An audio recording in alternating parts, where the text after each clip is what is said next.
రెండవదిగా చూసుకున్నది కలిగేదే నీకు ఏది తక్కువ కాకుండా నువ్వు కదిలించబడవంట. హల్లెలూయా. ఏది తక్కువ చేయడంట. హల్లెలూయా. యెషయా 33:16 మనం చదువుకుందాం. దేవుడి మీద అస్థిభారం మనకు ఉన్నట్టు కలిగేది, యేసయ్య మీద మనకు అస్థిభారం ఉన్నట్టు కలిగేది యెషయా 33:16 మనం చదువుకుందాం. కావలసిన ఆహారాన్ని దేవుడు ఇస్తాడంట, మనకు కావలసిన నీళ్లను ఇస్తానే ఉంటాడంట. దాంట్లో ఏ మాత్రం తక్కువగా. హల్లెలూయా. హల్లెలూయా. కాబట్టి దేవుని పరిశుద్ధ నామానికి మహిమ కలుగును గాక. అందుకనే చూడండి వాక్యం అంటున్నది మరలా గలతీయులకు రాసిన పత్రిక 2:7. అప్పుడు క్రీస్తు మీద నీకు విశ్వాసం ఉండగలిగితే, క్రీస్తు మీద నీకు నమ్మకం ఉండగలిగితే, ఆయన నడిపింపుని గుర్తరిగి మనం నడుస్తూ ఉండగలిగితే మన ఆహారం పొదువు అవుతుందంట, మనకు వచ్చే నీళ్లు కూడా పొదువు అవుతుంది. హల్లెలూయా. మనకుండే ఇల్లు కూడా క్షేమకరంగా ఉండదంట, ఎప్పుడు ఏమి డిస్టర్బ్ చేయలేదు మనం. హల్లెలూయా. హల్లెలూయా.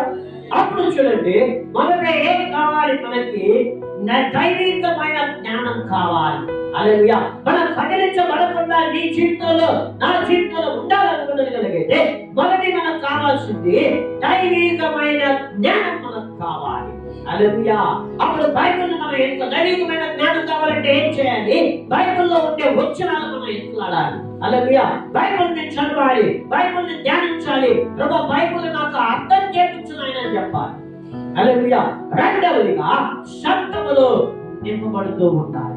దేవుని యొక్క ఆత్మలాగా అంటే దేవుని యొక్క వాక్యములాగా రెండవదిగా నువ్వు నింపబడుతూనే ఉండాలి, నింపబడుతూనే ఉండాలి. అప్పుడు కదిలించబడయ్యా. ప్రకారం చూడండి దేవుడు చేస్తూనే వస్తాడు.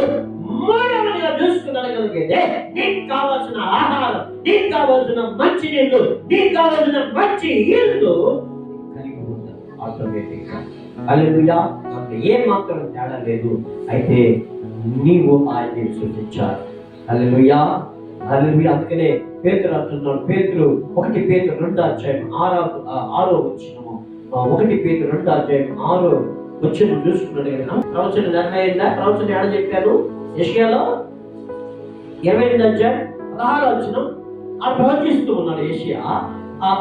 ఎక్కడ నెరవేరింది? కొత్త నిబంధన నెరవేరింది. అందుకనే పేతురు చెప్తున్నాడు, హల్లెలూయా. ఏ కల్లది? ప్రభువైన యేసుక్రీస్తు. అది మనల్ని ఎవరు అవమానించింది? హల్లెలూయా. అవమానం కిందకి తీసుకెళ్ళలేదు. సైతాన్ చేసే ప్లాన్లన్నీ దేవుడు అబాలిష్ చేస్తా ఉంటాడు.